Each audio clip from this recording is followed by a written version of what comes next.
This presentation is one of a series dealing with cargo operations on board an oil tanker. Here we continue to deal with the basics of pumping cargo begun in Pumping Cargo Part 1.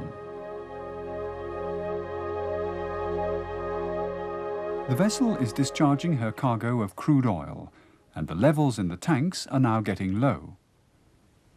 Throughout the discharge, we have been observing the maximum pressure allowed at the manifold of 10.5 kilograms per square centimetre.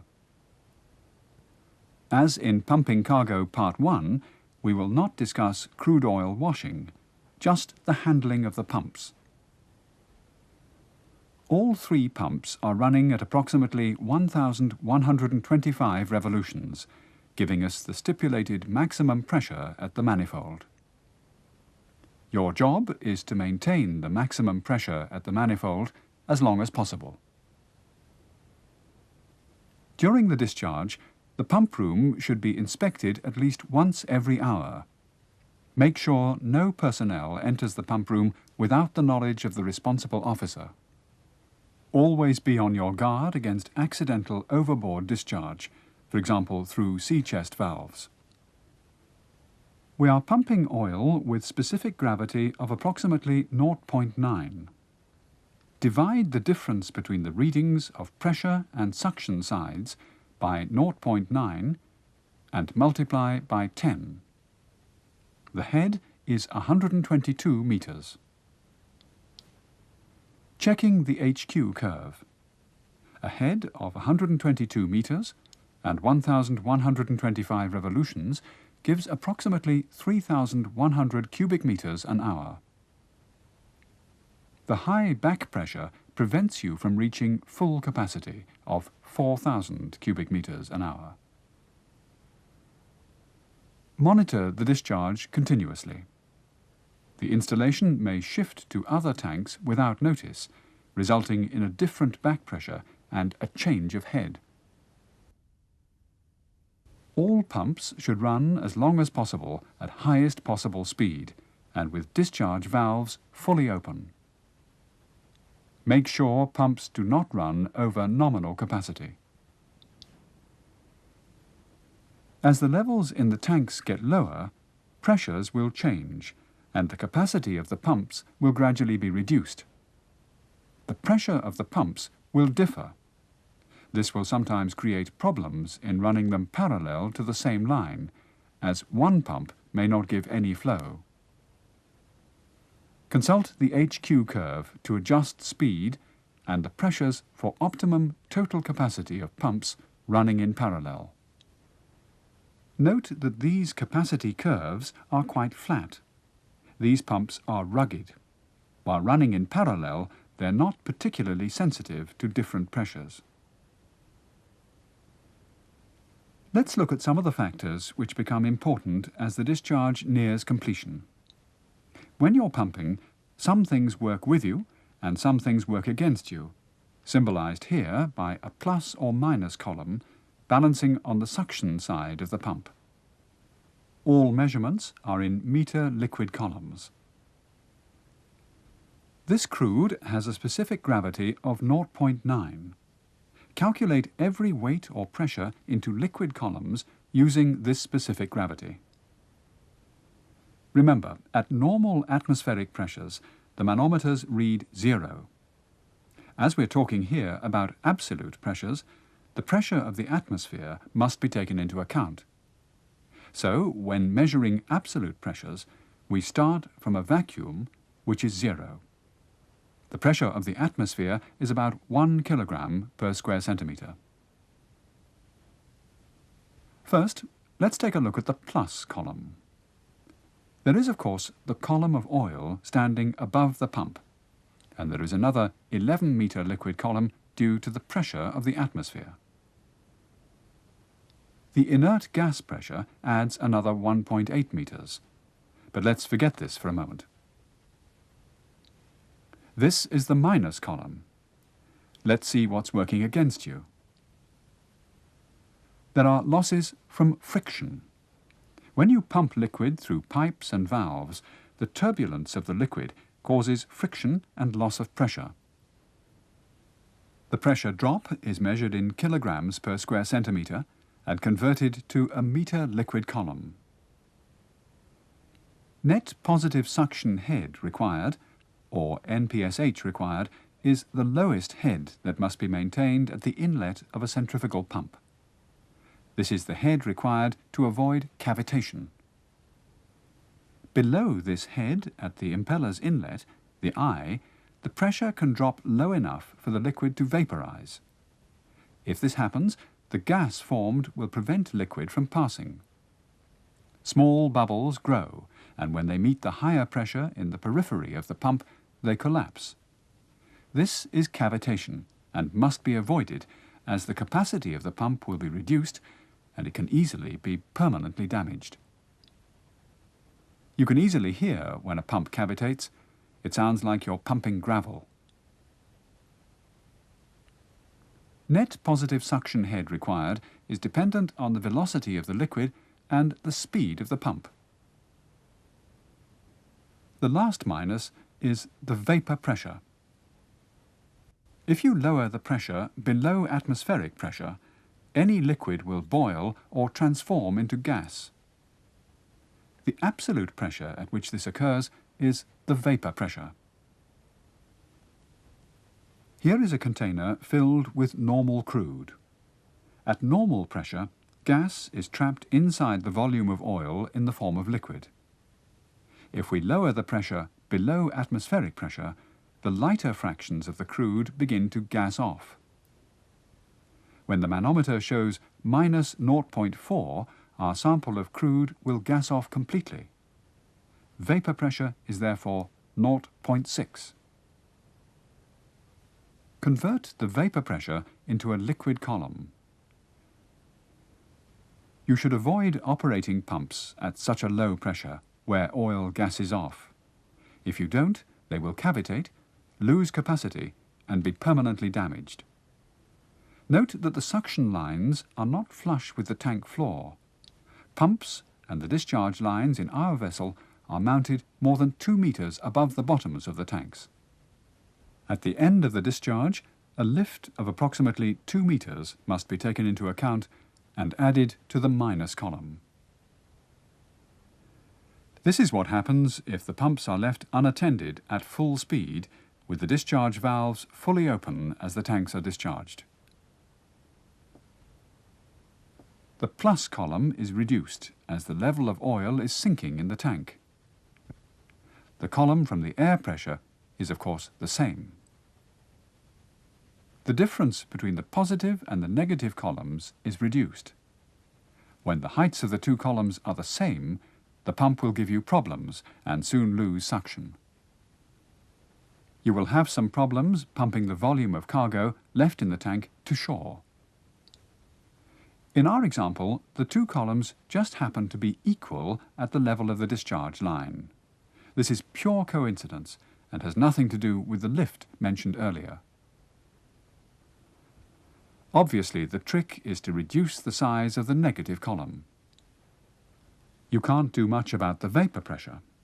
Most of the time you don't even know its value, but you should be aware of the problem.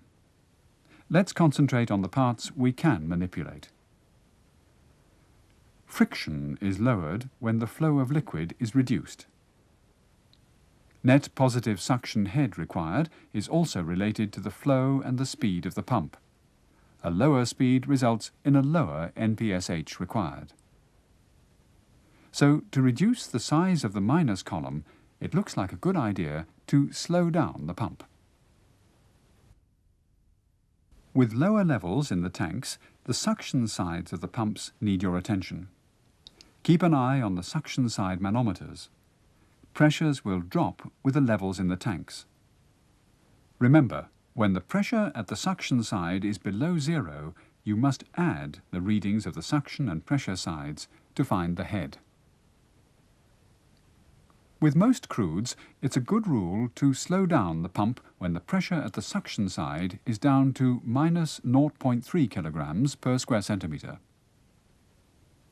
Gradually slow down the speed of the pump in such a way that the pressure is kept at this figure for as long as possible.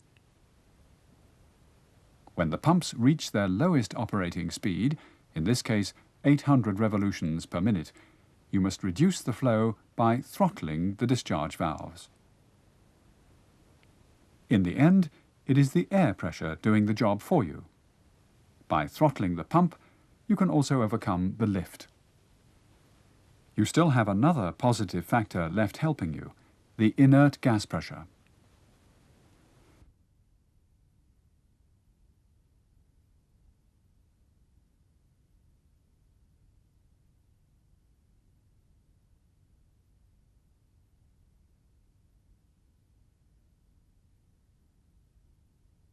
In the end, there will not be enough oil to feed the pumps continuously.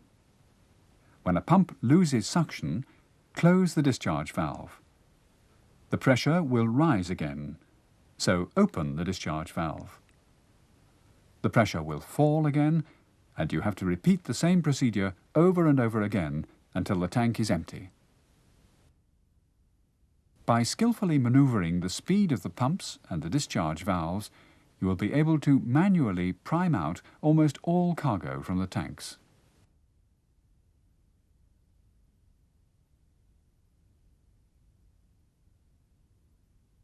It helps a lot if the vessel has a good stern trim. The pumps are lowered and the oil will flow easier across the tank floor to the suction bells. In practice, it's difficult to manually prime out more than one pump at a time. That's why most tankers have automatic priming systems. In this system, vacuum pumps create the underpressure the cargo pumps cannot build up. When the system is started, the level of liquid in the drop separators is sensed. When the level is too low, a pressure transmitter signals the discharge valve to close and the vacuum valve to open.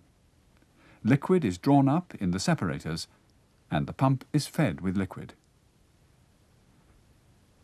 So the pressure starts to build up at the discharge valve.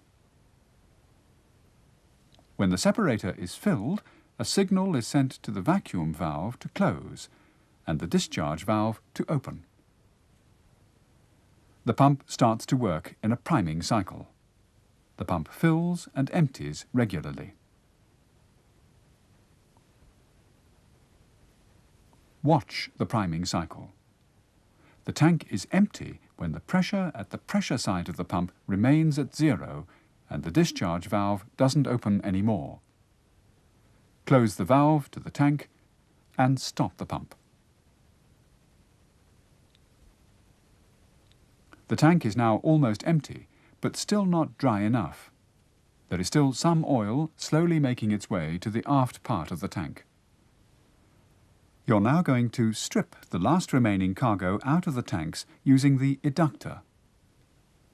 To be able to use the eductor, you must have a sufficient volume of cargo left in the slop tanks. These are kept as the last tanks to be discharged. While you're priming or stripping the tanks, you should draw the cargo the shortest and simplest way possible to reduce the possibility of gas leaking from empty tanks. Close all the main valves separating the different lines. Here, the closed master valves are marked with crossed circles.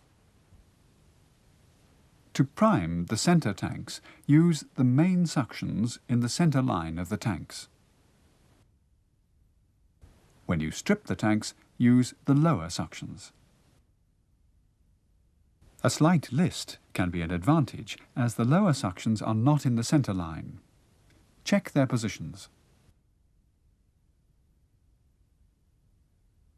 Stripping the cargo tanks dry with the eductor can take between 1 to 3 hours. This is an eductor. When the driving liquid passes the nozzle, inside the venturi, an underpressure builds up.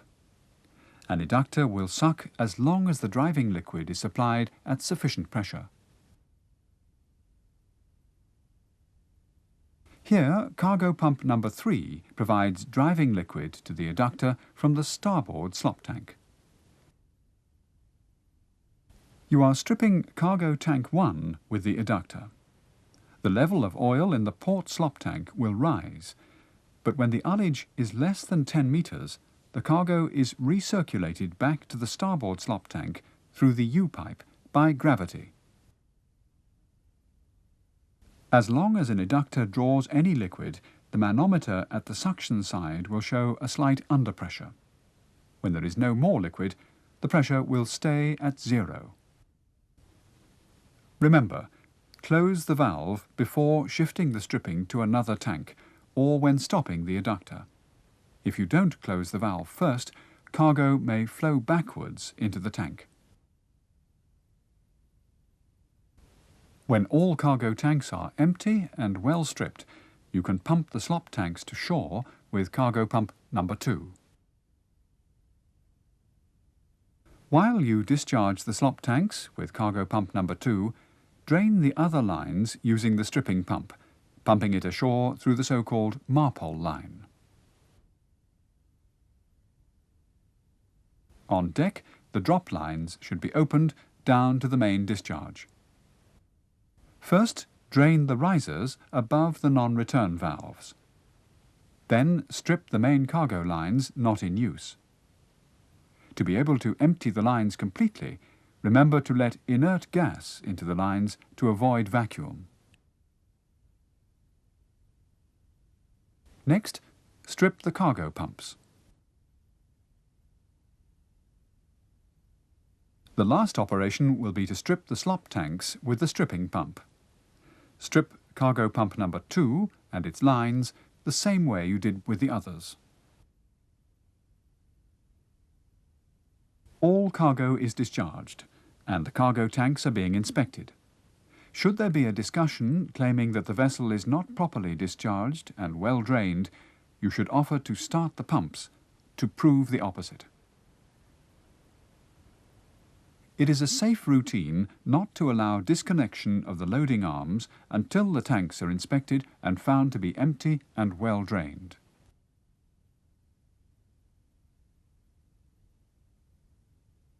Let's conclude this program by showing an operation you may be required to perform, that is, taking on ballast using the cargo pumps. As our vessel has segregated tanks, the ballast system is separate from the cargo system, so using the cargo pumps would only arise in an emergency. But in a ship with no segregated ballast, you always have to be able to take in ballast with the cargo pumps. This operation is risky. Cargo leaks causing pollution can occur. There is a risk of pollution, and so you have to be extremely careful to prevent oil from leaking to the sea when ballast and cargo systems are connected to each other. To prevent oil spills, you must use a special start-up technique. You must create and secure at all times a lower pressure in your vessel's piping system compared to the pressure at the sea chest. So water flows to the pump as soon as the last sea valve is opened. There are 2 sea valves, both manually operated gate valves. These 2 valves have been pressure tested before arrival as a part of the normal routine. You know they are tight. Here you're going to ballast cargo tank number 4 with cargo pump number 1. When you start the pump, you have to be a bit brutal. As you know, we don't normally start a pump with valves closed at the suction side.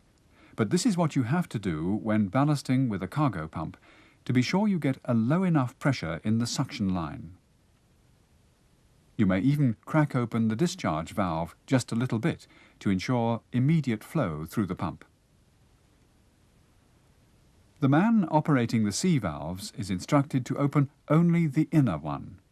He should then be standing by to open the last valve at a given and agreed signal when the pump is running OK.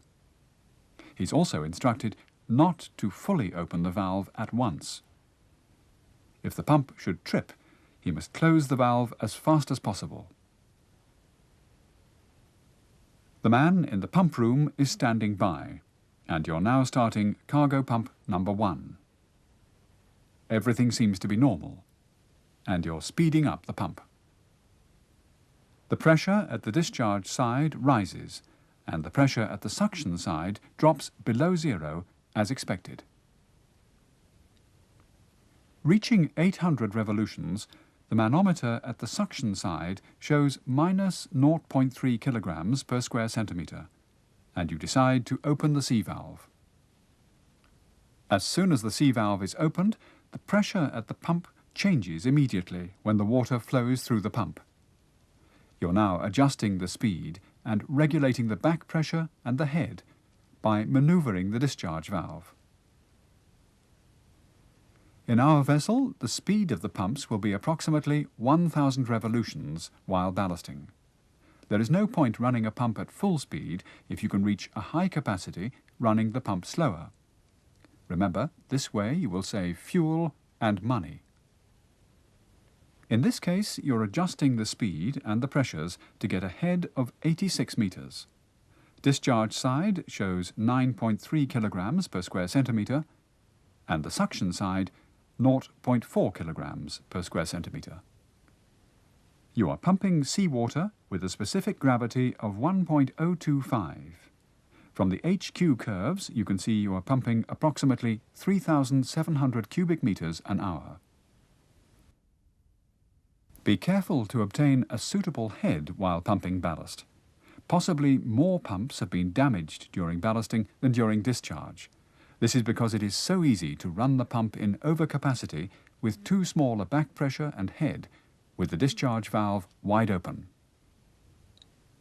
If you know the principles and run the pumps of your vessel with skill and care, you will save a lot of money discharging and ballasting, and you will, of course, save yourself a lot of trouble. May we wish you good pumping. The topics raised here will require some thought and discussion to ensure full understanding of the principles and how they relate to your vessel. Rerun this tape and cargo pumping number 1, if necessary, and discuss with others on board.